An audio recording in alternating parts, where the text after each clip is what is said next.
Access modifiers in Perl वरील पाठात आपले स्वागत. या ट्युटोरियलमध्ये आपण शिकणार आहोत व्हेरिएबल्सचे scope, private variables, dynamically scoped variables, global variables.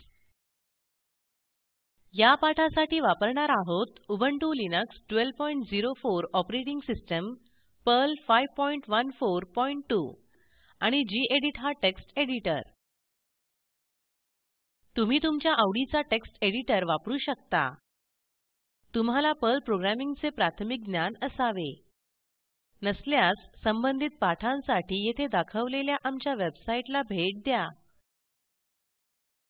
आपण स्कोप ऑफ व्हेरिएबल्सच्या परिचयासह सुरुवात करू. व्हेरिएबलचा स्कोपचा कोडचा क्षेत्र आहे, ज्याच्या आत व्हेरिएबलला ऍक्सेस करू शकतो. दुसऱ्या शब्दांत तो व्हेरिएबल्सचा उल्लेख दृश्यमान करतो. प्रथम आपण पर्लमधील माय, लोकल आणि अवर मॉडिफायर्स बद्दल चर्चा करू. माय म्हणजे प्रायव्हेट व्हेरिएबल्स, लोकल म्हणजे डायनॅमिकली स्कोप्ड व्हेरिएबल्स, अवर म्हणजे ग्लोबल व्हेरिएबल्स. माय कीवर्डसह घोषित केलेले व्हेरिएबल्स ब्लॉकच्या बाहेर आपला स्कोप गमावतात, ज्याच्यात ते घोषित झाले होते. तुम्ही व्हेरिएबलला व्हॅल्यू न देता घोषित करू शकता, जसे my $fvalue सेमिकोलॉन. तुम्ही व्हेरिएबलला व्हॅल्यू देऊन देखील घोषित करू शकता, जसे my $fvalue equal to 1 semicolon, my $fname equal to double quotes मध्ये राहुल सेमिकोलॉन. अनेक व्हेरिएबल्सना त्याच माय स्टेटमेंटशी घोषित करण्यासाठी खालीलप्रमाणे सिंटॅक्स आहे. माय कंस उघडा, $fname, $lname, $age, कंस बंद करा, सेमिकोलॉन. एक सॅम्पल प्रोग्राम वापरून प्रायव्हेट व्हेरिएबल्स समजून घेऊ. माझ्याकडे आधीच एक सॅम्पल प्रोग्राम आहे. मी ते गेडीत टेक्स्ट एडिटर मध्ये उघडते. टर्मिनल उघडून टाईप करा गेडीत स्कोप -my.pl आणि एंटर दाबा. गेडीत मध्ये स्कोप -my.pl ही फाईल उघडते. स्क्रीनवर दर्शविल्याप्रमाणे कोड टाईप करा. मी कोड स्पष्ट करते. येथे मी माय कीवर्डसह प्रायव्हेट व्हेरिएबल $fname घोषित केले आहे. त्याला रघु ही व्हॅल्यू असाइन केली आहे. ह्या ब्लॉकमध्ये प्रिंट स्टेटमेंट fname व्हेरिएबलमधील व्हॅल्यू जे रघु आहे त्याला प्रिंट करतो. पुढील ब्लॉकमध्ये मी त्याच प्रायव्हेट व्हेरिएबल $fname मध्ये ओथर ही व्हॅल्यू असाइन केली आहे. त्यामुळे प्रिंट स्टेटमेंट या विशिष्ट ब्लॉकमध्ये ओथर ही व्हॅल्यू प्रिंट करेल. ह्या प्रोग्राममधील शेवटची प्रिंट स्टेटमेंट कोणतीही आउटपुट प्रिंट करणार नाही. ह्याचे कारण पूर्वीच स्पष्ट केलेले ब्लॉक्सच्या स्कोपच्या बाहेर fname ला कोणतीही व्हॅल्यू असाइन केलेली नाही. आता फाईल सेव्ह करण्यास Ctrl+S दाबा. प्रोग्राम कार्यान्वित करू.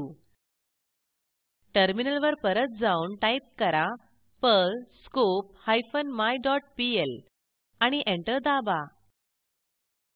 आउटपुट असे प्रदर्शित होईल. Block 1 Raghu, block 2 other, outside block तेथे आउटपुट नाही.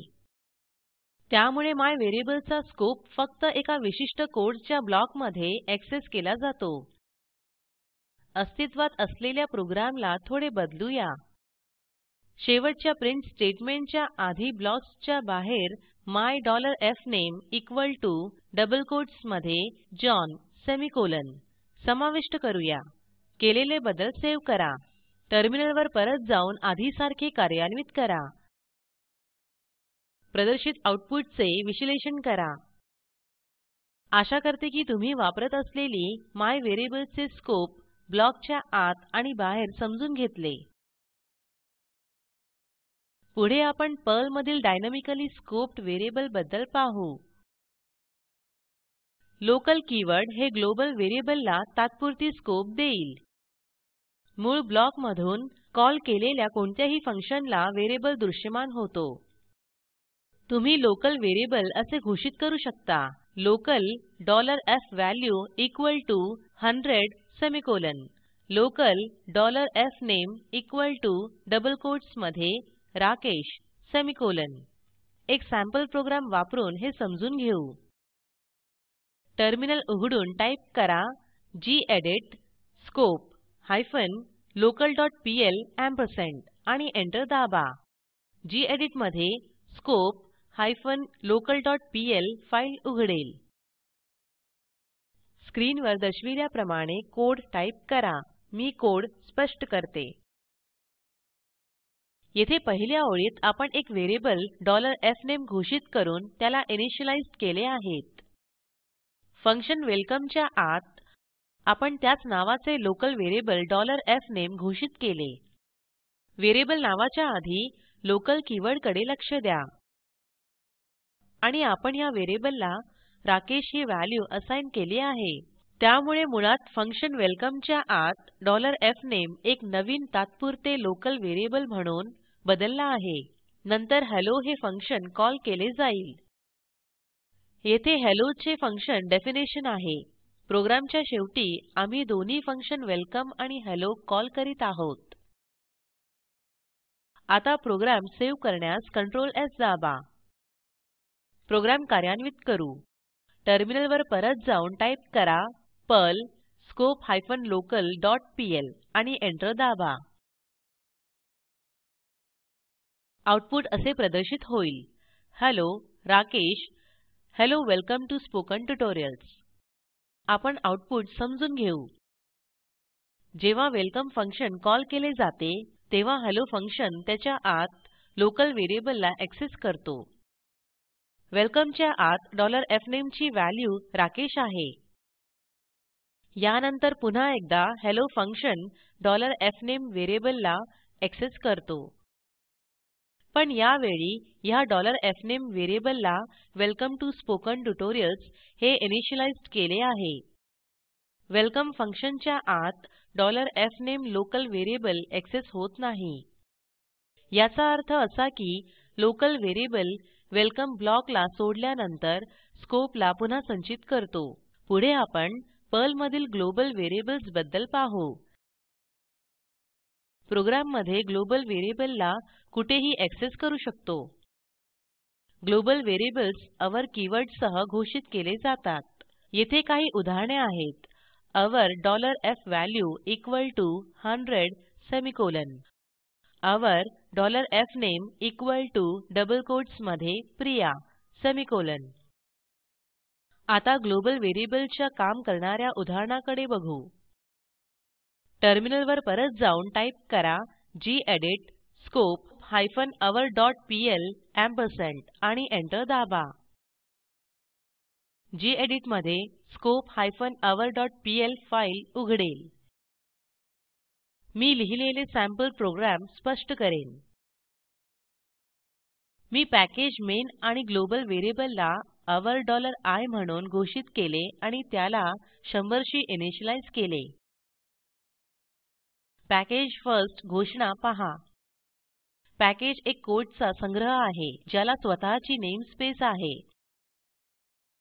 नेमस्पेस पॅकेजेस दरम्यान व्हेरिएबल नेम मतभेद प्रतिबंधित करतो पॅकेज आणि नेमस्पेस याबद्दल अधिक माहिती भविष्यातील ट्युटोरियल्स मध्ये पाहू पॅकेज फर्स्टच्या आत ग्लोबल व्हेरिएबल आय ची व्हॅल्यू 10 आहे पॅकेज सेकंड मध्ये ग्लोबल व्हेरिएबल आय ची व्हॅल्यू 20 असाइन केली आहे main package package first variable आणि पॅकेज सेकंड व्हेरिएबल दोन्ही वापरते प्रोग्राममध्ये मी सर्व पॅकेजेसमध्ये तोच व्हेरिएबल आय घोषित केला आहे पॅकेज व्हेरिएबल हे पॅकेज नेम व्हेरिएबल नेम द्वारा संदर्भित आहे आपल्या उदाहरणामध्ये हे $first:*i $second:*i आहे आमच्याकडे एका फाईल अंतर्गत अनेक पॅकेजेस आहेत आणि ग्लोबल व्हेरिएबलला सर्व पॅकेजेस ऍक्सेस करू शकतात आता फाईल सेव्ह करून प्रोग्राम कार्यान्वित करा तर टर्मिनलवर जाऊन टाईप करा Perl scope hyphen our dot PL आणि एंटर दाबा टर्मिनलवर आऊटपुट असे प्रदर्शित होईल. व्हेरिएबल आय कसे असाइनमेंट झाले आहे ते तुम्ही स्वतः समजून विश्लेषण करा. आपण पाठाच्या अंतिम टप्प्यात पोहोचलो आहोत. ह्या ट्युटोरियलमध्ये आपण शिकलो व्हेरिएबल्सचे स्कोप, प्रायव्हेट व्हेरिएबल्सची घोषणा, डायनॅमिकली स्कोप्ड व्हेरिएबल्स आणि ग्लोबल व्हेरिएबल्स उदाहरणासहित. संकलन जलद होण्यासाठी लोकलच्या ऐवजी मायच्या वापराला प्राधान्य दिले जाते. येथे तुमच्यासाठी एक असाइनमेंट आहे. खालील असाइनमेंटसाठी कोड लिहा आणि त्याला कार्यान्वित करा. फर्स्ट मॉड्यूल म्हणून एक पॅकेज घोषित करा. व्हेरिएबल $age ला अवर म्हणून घोषित करा आणि त्याला 42 हे मूल्य द्या. सेकंड मॉड्यूल म्हणून आणखी एक पॅकेज घोषित करा. $age वर्ड व्हेरिएबलला अवर म्हणून घोषित करा आणि डबल कोट्स मध्ये मूल्य 42 असाइन करा.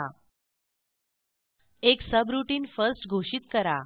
खालील प्रमाणे सबरूटीनच्या आत दोन व्हेरिएबल्स लोकल आणि माय कीवर्डसह घोषित करा. Local $age equal to 52 semicolon. My $age word equal to double कोट्सच्या आत 52 सेमिकोलॉन. आणखी एक सबरूटीन रिझल्ट म्हणून कॉल करा. $age आणि $age वर्डचे मूल्य या फंक्शनच्या आत प्रिंट करा. सबरूटीनला समाप्त करा. सबरूटीन रिझल्टला घोषित करा. पुन्हा $age आणि $age वर्डचे मूल्य प्रिंट करा. सबरूटीनला समाप्त करा. फंक्शन फर्स्टला कॉल करा. खालील प्रमाणे पॅकेज फर्स्ट आणि पॅकेज सेकंडला प्रिंट करा. स्क्रीनवर दिसणाऱ्या लिंकवर उपलब्ध असलेल्या व्हिडिओमध्ये तुम्हाला प्रॉजेक्टचा सारांश मिळेल. कृपया डाउनलोड करून पहा. स्पोकन ट्युटोरियल प्रोजेक्ट टीम कार्यशाळा चालविते, परीक्षा उत्तीर्ण होणाऱ्या विद्यार्थ्यांना प्रमाणपत्रही देते. अधिक माहितीसाठी आम्हाला लिहा.